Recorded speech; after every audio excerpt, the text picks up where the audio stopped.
ശ്രീനാരായണ ഗുരുദേവ തൃപ്പാദങ്ങളിൽ എൻ്റെ സാഷ്ടാംഗ പ്രണാമം.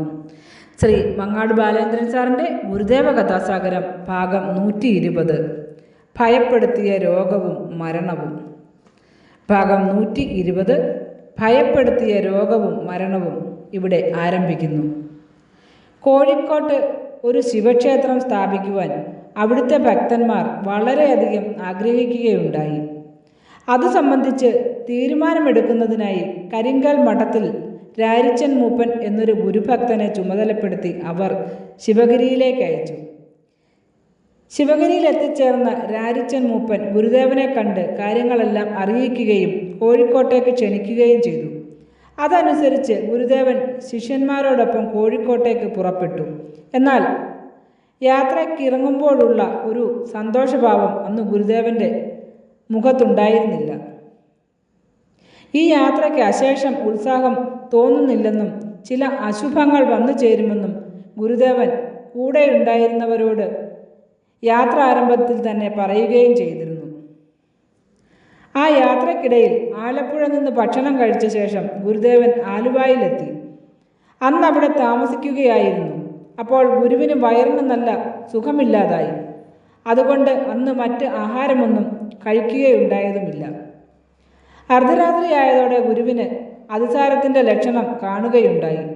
അത് പെട്ടെന്ന് കൂടിക്കൂടി വരികയും ചെയ്തു. താമസിയാതെ ഛർദിലുമുണ്ടായി. ഗുരുദേവൻ്റെ കൂടെ ഉണ്ടായിരുന്ന നെയ്യാറ്റിൻകരക്കാരൻ കൊച്ചുമായാറ്റി ആശാനും അപ്പോൾ അതേ രോഗം പിടിപെട്ട് അവശനിലയിലായി.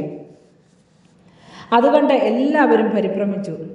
ഒരാൾ ഓടിപ്പോയി ഒരു ഡോക്ടറെ വിളിച്ചുകൊണ്ടുവന്നു. അദ്ദേഹം പരിശോധിച്ച് വേണ്ട മരുന്നുകൾ നൽകി. പക്ഷേ കാര്യമായ പുരോഗതിയൊന്നും ഉണ്ടായില്ല.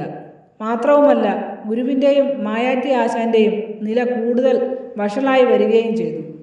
ശരീരം തണുത്ത് മരവിക്കുകയും ബോധം ഇടയ്ക്കിടെ മറയുകയും ചെയ്തു. അതിനിടയിൽ ആശാൻ്റെ നിലയിൽ പ്രതീക്ഷയുണ്ടെന്നും ഗുരുവിൻ്റെ നിലയിൽ ആശങ്കയാണുള്ളതെന്നും ഡോക്ടർ പറഞ്ഞു. അത് കേട്ടപ്പോൾ എല്ലാവരുടെയും എല്ലാ സമാധാനവും നഷ്ടമായി.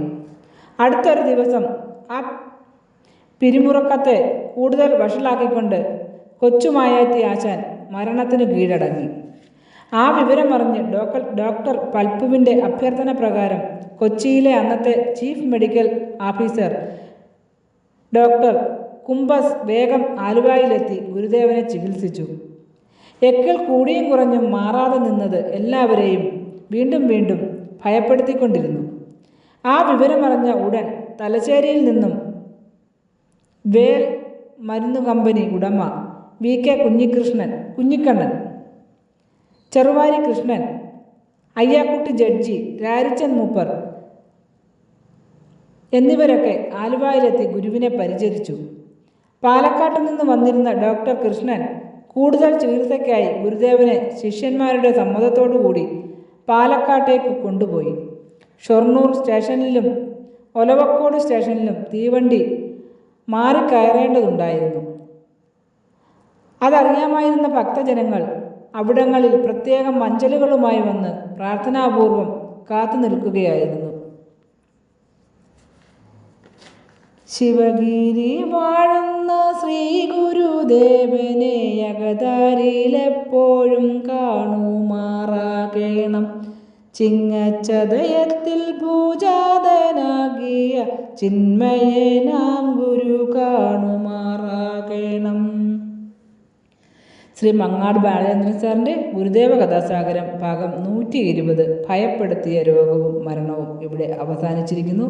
ഇതിൽ വന്നിട്ടുള്ള തെറ്റുകുറ്റങ്ങൾ സദയം ക്ഷമിക്കണമെന്ന് ഗുരുദേവ നാമത്തിൽ അറിയിക്കുന്നു. നന്ദി, നമസ്കാരം. ഗുരുധർമ്മം വിജയിക്കട്ടെ.